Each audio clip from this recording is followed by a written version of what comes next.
hold on to your seats, because what you're about to watch will send shivers down your spine. This true story is not for the faint-hearted, but if you're ready to dive into a tale of chaos, tragedy, and the inexplicable, then brace yourself for the shocking account of Travis the chimpanzee. Travis the chimpanzee was purchased by Jerome and Sandra Herold for $50,000 from a breeder when he was just 3 days old in October 1995. They named him after Sandra's favourite singer, Travis Tritt. Travis grew up in the Herold family's home in Stamford, Connecticut. He became a constant presence in their lives, accompanying them to work and even on shopping trips around town. The Herolds owned a towing company, and Travis often posed for photos at the shop and rode in the tow truck. He became a familiar face in the community and even interacted with police officers during their towing tasks. The Herolds faced their share of tragedies, including the loss of their only child in a car accident in the year 2000 and the passing of Jerome due to cancer in 2004. In the wake of these losses, Sandra Herold saw Travis as a source of comfort and care. She formed a close bond, with Travis becoming almost like a surrogate son to Sandra. They shared moments like sleeping and bathing together, creating a unique companionship that eased their mutual pain. Travis's story took a tragic turn on February 16, 2009. Earlier that day, trying to calm him down, Sandra gave Travis some tea laced with the anti-anxiety drug Xanax.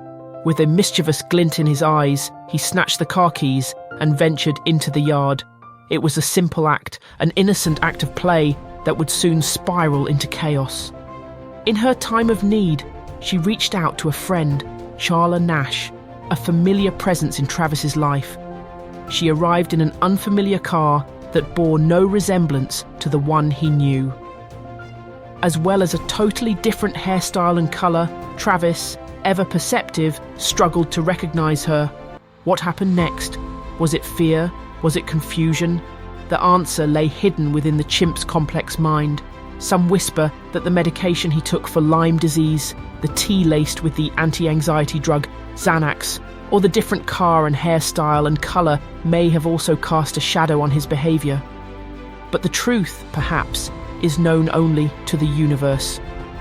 Charla, armed with a red Elmo doll, embarked on an innocent act of play, seeking to bridge the gap with a playful jest.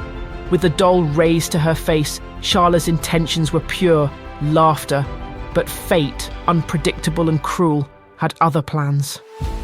In an instant, Travis's demeanour shifted. A switch flipped that sent him hurtling into a fit of rage. The world became a whirlwind of motion, and chaotic mixture of fear and intense anger. Travis charged, a force of nature, powerful and relentless. Charla, caught off guard, found herself at the mercy of an overwhelming force. The impact was jarring, a collision that sent her crashing into her own car and then to the unforgiving ground. But the assault was far from over. Travis's primal instincts took hold, his aggression spiralling into an onslaught of violence. His once playful gestures had transformed into a torrent of savagery. The air was pierced with Sandra's desperate cries, a plea to stop the mauling that ensued. In the midst of the chaos, time seemed to slow as Charla became a canvas of agony. His powerful jaws tore into her. Travis had ripped off her hands, nose and lips, torn out her eyes, and completely smashed the bones in the middle of her face. Sandra, a helpless witness to the brutality, watched in horror as the scene unfolded before her eyes. With a heart heavy with anguish, Sandra hit him with a nearby shovel before running into the kitchen to grab a butcher knife and started stabbing Travis in the back. She later recalled, "For me to do something like that, put a knife in him, was like putting one in myself." For a fleeting moment, Travis's assault paused, a look of shock and confusion etching across his features. He locked eyes with Sandra. Totally in fear for her life, she ran to her car, got inside, locked the door, and while Travis continued attacking Charla, with trembling hands she dialed 911 saying, "The chimp killed my friend. Send the police with a gun! With a gun!" Sandra sobbed. The dispatcher later asked, "Who's killing your friend?" "My chimpanzee," she said, crying. "He ripped her apart. Shoot him! Shoot him!" Soon after, the police and paramedics arrived. Scared, injured, and enraged, Travis circled the police car, trying each door to get into the car. He found an unlocked door, smashing a window in the process. Officer Frank Chiafari, determined and focused, fired several shots, hitting Travis. Mortally wounded, Travis stumbled back into the house and into his cage, where he succumbed to his injuries. Once Travis was away from Charla, paramedics and police rushed over to tend to her. They picked up pieces of Charla's fingers that were scattered on the ground, including her mangled hands, which looked as if they had been through a meat grinder. In the days following the attack, Charla Nash underwent numerous surgeries to address her severe injuries. Travis had broken nearly all the bones in her face, torn away her eyelids, nose, jaw, lips, eyes, and most of her scalp. Her injuries left her blind, and she lost one of her hands and most of the other. Her injuries were so severe that Stanford Hospital offered counselling sessions for the staff who treated her. Despite the extensive surgeries, they managed to reattach her jaw, saving her life. 2 years after the attack, in late May 2011, Charla Nash underwent a groundbreaking face transplant at Brigham and Women's Hospital. This transplant provided her with a new nose, lips, and cheeks, and she also received double hand transplants. Although the hand transplant initially succeeded, complications arose, and hands had to be removed due to pneumonia and other infections. Charla also suffers brain damage from the attack. She is now living in a care home with someone else's face.